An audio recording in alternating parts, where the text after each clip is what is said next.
The knife is a Cold Steel Recon 1 Tanto. This is a hard use folder and a tactical knife. It's got a Tanto grind. The knife is a tactical knife, and it's a very good demonstration of a tactical knife. Now, tactical knives and that whole realm at this point in the knife community takes a lot of heat, and it probably takes more bashing than it should. There's a lot of people in the utility-based or collector-based end of the knife community who don't think that tactical knives are necessary, and they think that they're silly, and that community is only hurtful. I mean, you hear people talk about don't push knives as weapons and that kind of thing, and I'm not suggesting that, but as far as tactical knives and hard use knives, there is a part of the knife community that very much wants these type of knives. I mean, you've got police and firefighters and military, and then you've just got people who like this style of knife, and this is what does it for them, and this is what they like. And I make it a point not to push my views on anybody. So if this isn't what I'm into and it is what you're into, my general philosophy is more power to you. I like this model. I think it was done very well. Cold Steel, for a long time, had been using AUS 8 as their steel, and that kept a lot of people away from their products, including myself. They changed it over to XHP. They brought in CTS-XHP, and they started using that. And looking at the steel, it seemed to make sense.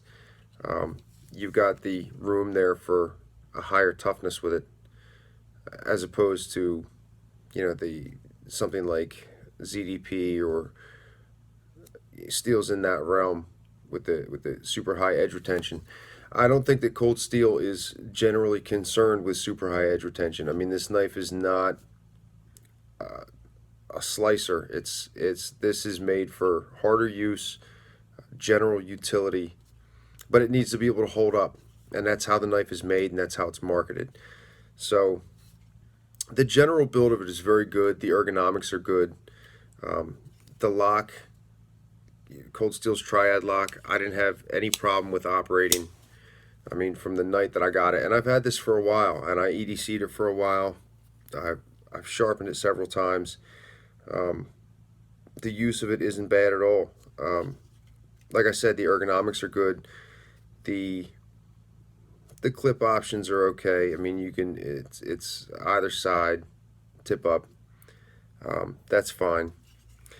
Clip doesn't really get in the way. I don't mind the use of it. The jimping isn't overly aggressive. It's pretty well thought out. And the new coating that they're using is good also. It holds up a lot better than the old coating did. So I wanted to evaluate this knife, and that's what this is. This is an evaluation of the knife, this model. That's it. Not Cold Steel, not anything else that's going on with them. So I noticed in sharpening that Cold Steel's XHP gets very sharp very fast. I noticed it from the first time that I sharpened it.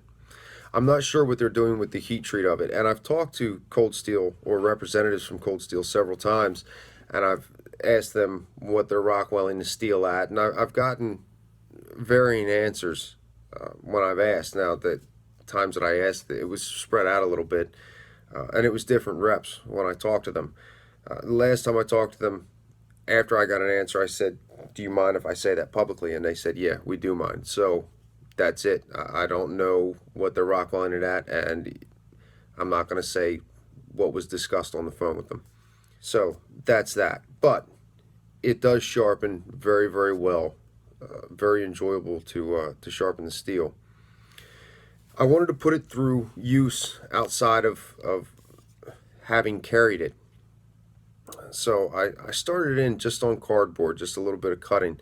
And this Tanto isn't made for slicing. It's not thought of to be a very good cutter, but this this knife did just fine on the cardboard.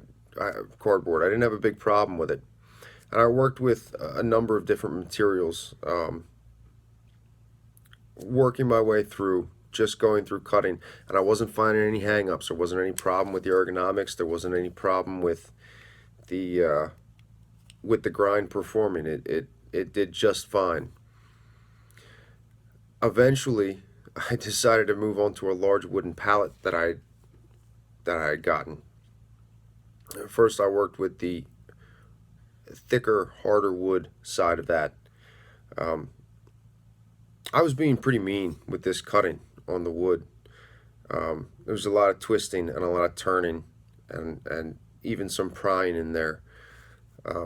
I wasn't looking for the knife to fail. I was just, as I was going through it, I was comfortable with it, taking it one step at a time with what I was feeling like the knife could take, and it was pretty rough on it, and the knife did just fine with it. It performed just fine. Now, of course, a different grind would probably cut better and all that, but the Tanto blade did just fine with it. It wasn't any big issue.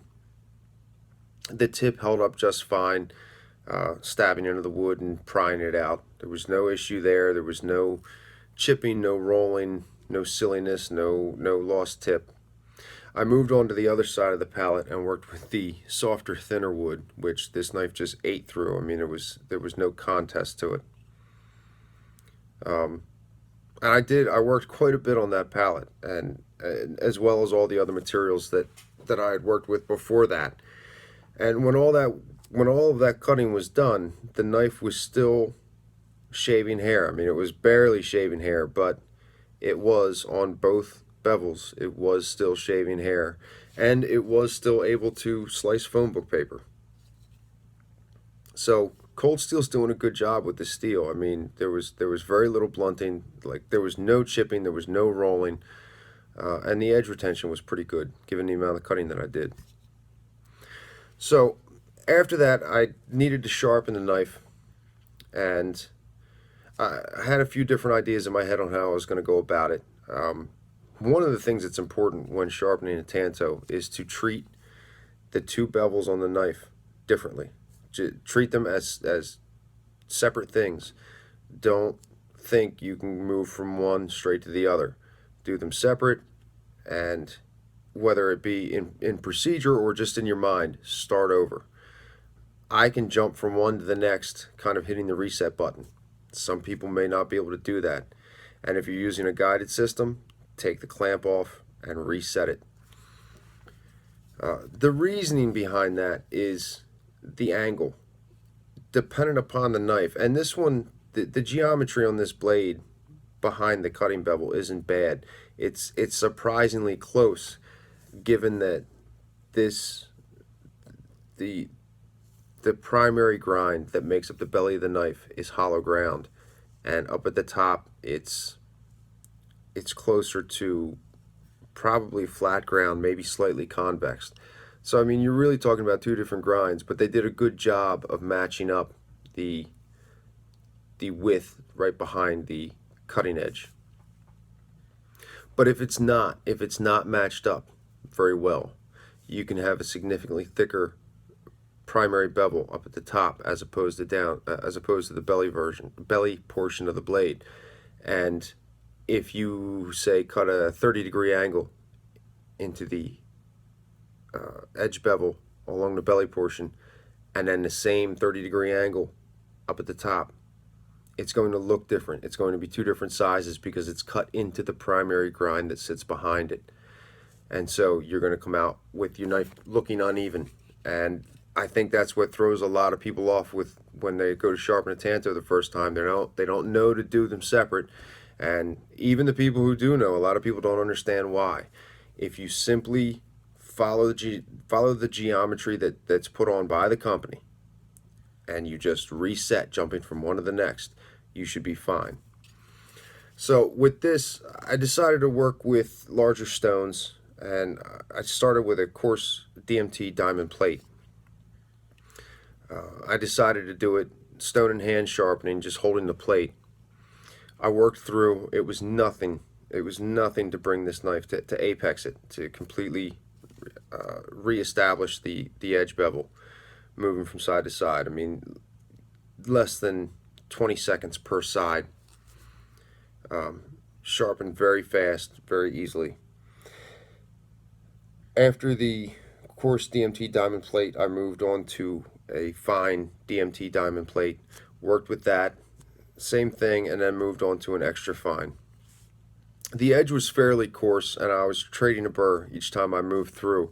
I wanted to bring it down a little bit, so I moved on to a Spyderco medium bench stone, worked with that, no problem there, and then moved on past fine to a Spyderco ultra fine bench stone, and I worked with that, and again there was no problem. A few light strokes at the end, and I moved on to strops, starting with a 3 to 5 micron, working my way down through a series of strops. I did all the stropping on wood, and I noticed that after the 3.5, it was able to catch and cut a free hanging hair. Moving through the progression, I got down to quarter micron. I switched over to diamond spray around 1 micron, continuing to work on wood. And I stopped at quarter micron just because there was no reason at all to take it farther. I need, quarter micron is, for me, I usually take things much farther than that, but there was no reason to go past that with this knife. It was plenty sharp enough, hair whittling sharp the entire length of the blade. No problem there. Like I said, this steel sharpens very nice. It gets a good amount of bite when you sharpen it in this manner. I really I really find myself enjoying Cold Steels XHP. I have several knives in that steel from Cold Steel, and it's interesting. They do a good job with it. So the knife performed good, and I've been happy with it. It was definitely a worthwhile purchase. I think that it's fair to say that this is one of Cold Steel's flagship models. The Recon one is a knife that is pretty popular, and they're pretty well known for it. I was happy with the purchase, and I think that it's very well thought out and very well executed. If you're in the market for a harder use tactical knife, this is a really, really good execution of one, and it's offered in a way where it's not going to break the bank. And that's not to say that there aren't other good examples of tactical knives and harder use tactical knives. There are, but this one is a good option. And if, like I said, if that's what you're considering, this is, I think, something that you should look at.